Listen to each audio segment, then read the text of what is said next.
प्रभु यीशु मसीह की स्तुति हो। शीघ्र ही आने वाले प्रभु यीशु मसीह के पवित्र नाम में सुनने वाले सभी भाइयों को मेरा धन्यवाद। एक प्रार्थना के साथ आज के वचन के मनन की शुरुआत करेंगे। सर्वशक्तिमान एवं दयालु प्रभु, धन्यवाद करते हैं प्रभु इस सुंदर अवसर के लिए। हम इस वचन में से दाऊद के बारे में सीख रहे थे और उसकी ज़िंदगी में कैसे कठिनाई होने के बावजूद उसके ज़िंदगी में कैसे उस पर आपने उससे आगे लेकर गया और उसको उन्नति में ले गया। प्रभु, हम उसके बारे में मनन कर रहे थे। प्रभु, इस वचन से हमें आत्मिक जीवन में उन्नति पाने के लिए हो। जब हम इस वचन की घोषणा करते हैं, पवित्र आत्मा की अगुवाई से हो, ना कि हमसे हो। प्रभु, सब कुछ मांगते हैं प्रभु यीशु मसीह के मीठे और पवित्र नाम से, आमीन। पिछला वीडियो में हम देखा था कैसे कैसे अब्नेर को योआब ने कैसे उसको धोखे से मारा था। हमारे आत्मिक जीवन में कैसे कैसे हमको आगे जाना है, उस फाटक से हमको दूर रहना है। शरण स्थान में हमको जब रखा है, अब क्या करना चाहिए, हम ये सब सुन रहे थे। अभी हम आगे देखेंगे कि क्या होता है आगे। शाऊल का जो बेटा था इशबोशेत, जो राजा बन गया था, अब्नेर को जब मृत्यु हो जाता है, वो जब सुनता है कि अब्नेर का मृत्यु हो गया, उसका दिल बैठ गया। वो परेशान हो गया। अभी क्या करेगा, उसका सेनाध्यक्ष की हत्या हो गया है। वो परेशान होते होते उसको भी उसका भी हत्या हो जाता है, उसका भी। अब क्या होता है, राजा दाऊद जो राजा है, यहूदा का जो राजा है, वो सारे इस्राएल के लोग उसके पास आता है, बोलता है अब तू इस्राएल का राजा बन जा। तो यरूशलेम में आकर वो वहाँ पर उस पूरे इस्राएल का राज्य करता है। इस्राएल का स्वर्णिम युग उस समय से शुरू हो जाता है। आज तक कभी जो है इस्राएल का हालात बहुत ख़राब था। जब दाऊद पूरे इस्राएल में राजा बन जाता है, वो स्वर्णिम युग उस राज्य का शुरू हो जाता है। क्यों उसका शुरू हो जाता है? क्योंकि उसने परमेश्वर को पूर्ण रूप से उसका भरोसा किया। हर चीज़ में परमेश्वर को उसका पहला जो उसका स्थान था परमेश्वर का था। उसने पूर्ण रूप से परमेश्वर का अपना स्थान देकर परमेश्वर ने उसको धीरे से उसको उठाकर पूरे राज्य उसके हाथ में दे दिया। पूरे राज्य उसके हाथों में दे दिया। और उसके बाद उसने पहला काम जो किया था, जब परमेश्वर ने उसको राज्य दे दिया पूरा, उसने परमेश्वर को पहला स्थान दिया। उसको संदूक जो था, परमेश्वर का एक संदूक हुआ करता, मूसा के ज़माने में एक संदूक बना गया था, उसे बहुत संभाल के रखने के लिए कहा गया था। उसके अंदर कुछ नहीं था, बल्कि उस पत्थर था जो उसका जो कानून का जो नियम जो परमेश्वर ने मूसा को दिया था, उसका पत्थर था और मन्ना था, और ये बस 3-4 चीज़ ही थे उस संदूक के अंदर। तो उसे बहुत पवित्र मानता था यहूदी लोग, और परमेश्वर का अनुग्रह उस पर था हमेशा। उसके साथ जहाँ भी परमेश्वर उसका बहुत बहुत उसका महत्व दिया करता था उस संदूक को। तो हमेशा वो संदूक पर यहूदियों के बीच में जब होता था, उससे दूसरों के पास जाता था उसको नुकसान पहुंचता था, लेकिन यहूदियों के बीच में होता था तो परमेश्वर यहूदियों को अनुग्रह करता था। जब पहला पहला कार्य उसने किया, उसने संदूक लेके आने के लिए उनको हृदय में प्रेरणा मिला। वो पहले पहले परमेश्वर को स्थान दिया कि वो संदूक को लेके आए। और संदूक को लेके आने के बाद वो जब लेके आ रहा था, उसने क्या किया, उस वचन को हम पढ़ेंगे, दूसरा शमूएल उसका 6वां अध्याय उसका 7वां वचन पढ़ेंगे। तब यहोवा का क्रोध उज्जा पर भड़क उठा और परमेश्वर ने उसे दोष के कारण उसे वहाँ ऐसा मारा कि वह वहाँ परमेश्वर ने संदूक के पास मर गया। अगर क्या होता है, दाऊद जब संदूक लेके आता है, संदूक लेके आने के बाद वहाँ से जब वो बैल के ऊपर, वो एक बैलगाड़ी के ऊपर रखकर लेके आता है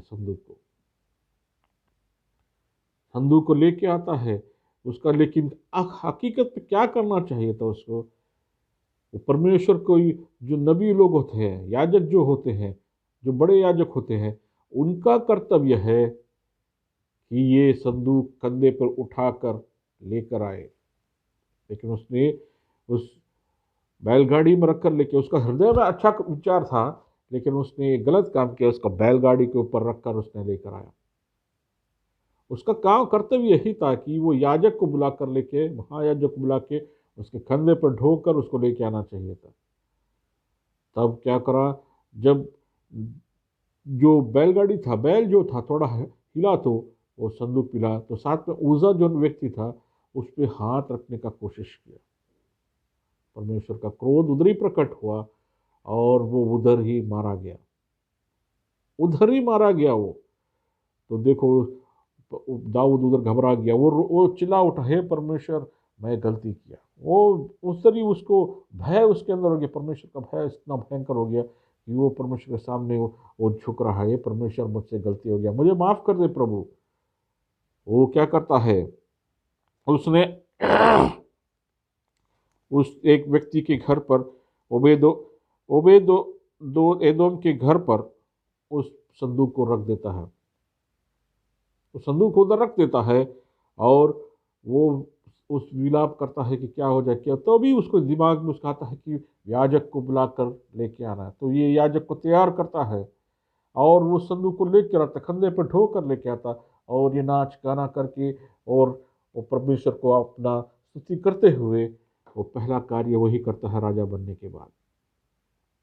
राजा का बनने के बाद उसका हृदय में यह होता है कि ये जो संदूक है वो तंबू में है और मैं राज घराने में हूँ।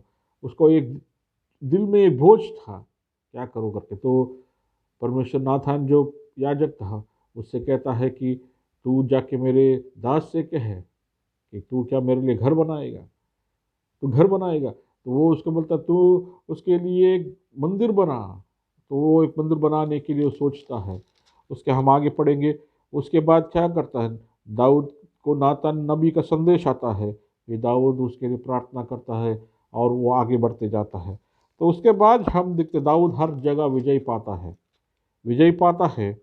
और वो पूरे रूप से इसराइल जो राज्य में था वो उसका कायम हो जाता है। उसका जो उसका दायित्व जो है, उसका जो राज्य है वो पूर्ण रूप से हो जाता है इसराइल के अंदर। तब वो पूछता है कि शाऊल के खानदान में कोई बच गया क्या, शाऊल के खानदान में कोई बच गया। कोई दूसरा व्यक्ति होता तो क्या होता था, उसके राजा जिसको था, वो जिसको हमेशा परेशान करता था, वो देखो किसी चीज़ पे दया कर रहा है कि कोई अगर शाऊल के खानदान में कोई बचा हुआ तो मैं उस पर दया करूँगा, मैं उस पर दया करूँगा। तो अभी कहता है कि योनातान का एक बेटा है मेपीबोशेत, योनाथान का एक बेटा है जो दूसरे गांव में है, लोदेबार में है, वहाँ से वो लंगड़ा था, वो लंगड़ा था। तो वो पूछ रहा है किधर उसको लेकर आओ, उसको लेकर आओ, उसके ऊपर दया दया दिखाना उसको, क्योंकि वो जो दोस्ती था जोनातान के ऊपर, वो इतना दोस्त गहरा था। जब उसके बेटे के बारे में सुनता है तो वो उसको बुलाता है। तो उसके लिए देखो क्या करता है, जब बुलाता है मेपीबोशेत को, तब उसके सामने क्या होता है। दूसरा शामुल 9वां अध्याय उसका 5वां वचन से हम पढ़ेंगे। तब राजा दाऊद ने दूत भेजकर उसे लोदेबार से अमीएल के पुत्र माकिर के घर से बुलवा लिया। तब मेपीबोशेत तो योनातान का पुत्र और शाऊल का पोता था, दाऊद के पास आया। तब मुंह के बल गिर के दंडवत किया। दाऊद ने कहा, हे मेपीबोशेत। उसने कहा, तेरे दास का क्या आज्ञा।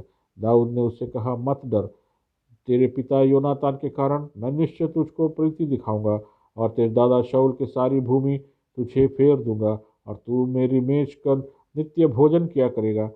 उसने दंडवत करके कहा, तेरे दास क्या है कि तू मुझे ऐसे मरे कुत्ते की ओर दृष्टि करे। वो बोधशेत को बुलाता है, उसके राज में बुलाता है और बोलता है, मैं तुझ पर करुणा करूँगा तुम्हारे पिता के लिए, और तुम्हारा जो दादा की संपत्ति है, जो भी तुम्हारे हक में है, सब कुछ तुमको वापस दे देगा। कोई ऐसा कर सकता है क्या, कोई ऐसा कर सकता है?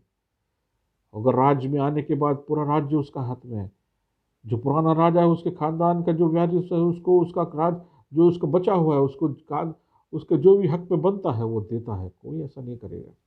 ये जो दाऊद जो राजा था, देखो कैसे दीन व्यक्ति था, कैसा वो उसका दया था उस पर।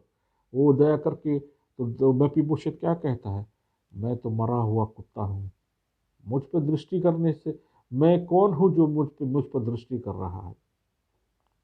यहाँ पर हमें बहुत बड़ा सबक मिलता है मेरे प्रियो, बहुत बड़ा सबक मिलता है।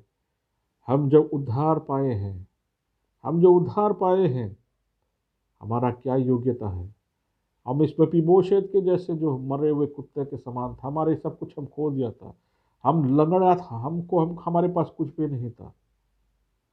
हम सोचना चाहिए, संसार के जो बड़े बड़े लोग हैं, संसार के जो बड़े बड़े लोग हैं, नेतागण हो गए, प्रधानमंत्री हो गया, राष्ट्रपति हो गया, बड़े राजा हो गया, उनको सब छोड़कर हम जैसे दीन व्यक्तियों, हम जैसे बेकार मलिन घटिया लोगों से परमेश्वर ने हमसे प्रेम किया है।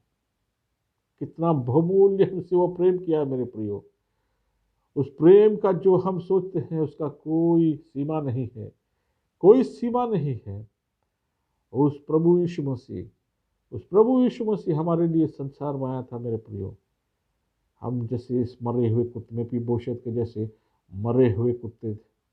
हम कोई योग्यता नहीं था, हम पर कोई योग्यता नहीं था कि हम उसके सम्मुख कभी आ सकते, कोई योग्यता नहीं था मेरे प्रियो।